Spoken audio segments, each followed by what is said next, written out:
ये बहुत ही गंभीर मुद्दा है, राष्ट्र सुरक्षा का मामला है, इसीलिए ध्यान से मुझे सुनिएगा।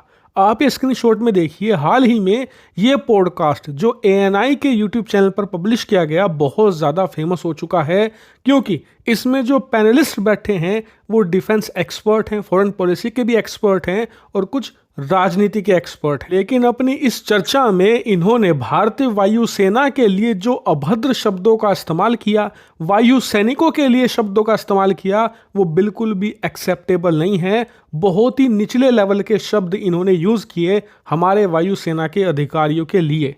लेकिन वो बात अलग है, हम उसका कंडेम करते हैं, लेकिन जो इन्होंने मुद्दा उठाया है वो एकदम सही है। जितनी गलत इनकी भाषा है उतना ही सही इनका मुद्दा है, और इस पर पूरे राष्ट्र को विचार करना चाहिए कि as a nation, as a armed forces हम जा कहाँ रहे हैं। दरअसल मुद्दा यह है कि हाल ही में 18 अक्टूबर को भारतीय वायुसेना ने अमेरिकी कंपनी उबर के साथ, जी हाँ वही उबर जो टैक्सी सर्विस आपको देती है, आप ऐप में इस्तेमाल करते हैं, टैक्सी झट से आपके पास आ जाती है, वही अमेरिकी टैक्सी सर्विस कंपनी उबर के साथ एक एमओयू साइन किया, एक समझौता किया, जिसके तहत भारतीय वायुसेना के जो अधिकारी हैं, जो कर्मी हैं, उनके परिवारों को और उन्हें आसानी से एक जगह से दूसरी जगह जाने के लिए टैक्सी सर्विस देगी उबर। ये सुनकर आप कहोगे ये तो बहुत अच्छी बात है, वायुसेना के जो अधिकारी हैं, इसके अलावा जो सैन्य कर्मी हैं, उनके परिवारों को सुविधा मिलेगी, आसानी से टैक्सी मिल जाया करेगी, उन्हें ज़्यादा झंझट नहीं होगा।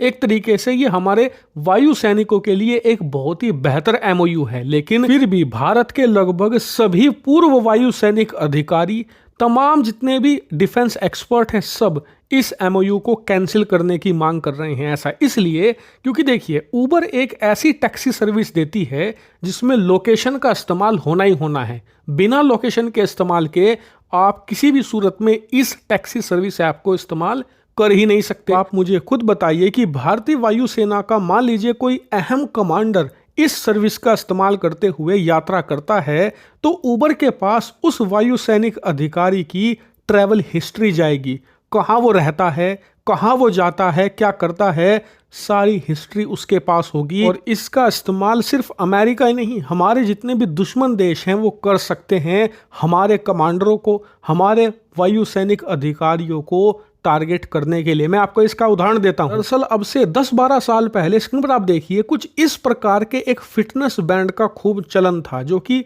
फिटबिट कंपनी बनाया करती थी। ये अमेरिकी ब्रांड था। एक बार इसका क्रेज इतना ज़्यादा बढ़ा कि अफगानिस्तान में जो अमेरिकी सैनिक तैनात थे वो भी इसका इस्तेमाल करने लगे। उन्हें पता रहता था कि कितनी कैलोरी बर्न हुई है, कितना वो आज चले हैं, उनकी हार्ट रेट क्या है, यानी कि उन्हें काफ़ी सुविधा मिलती थी। लेकिन कुछ महीनों के बाद ये ऑब्जर्व किया गया कि अमेरिका के जितने भी सैनिक और कमांडर मारे जा रहे हैं अफगानिस्तान में तालिबान के हाथों, ज़्यादातर वो हैं जिनके हाथ में फिटबिट ब्रांड का ये फिटनेस बैंड बंधा होता था। और जब गहन जांच पड़ताल की गई तो पता चला कि किसी दुश्मन देश ने अमेरिका के इस फिटबिट कंपनी के ऐप को हैक किया, अमेरिकी सैनिकों का डाटा निकाला, उनकी लोकेशन निकाली और वो तालिबान को देनी शुरू कर दी, जिससे कि तालिबान के लिए आसान हो गया अमेरिकी सैनिक और कमांडरों को आसान बनाना। उन्हें पहले ही पता लग जाता था कि वो कहाँ पर मौजूद हैं, या फिर उनकी जो पूरी ट्रैकिंग हिस्ट्री थी ना, उससे पता लग जाता था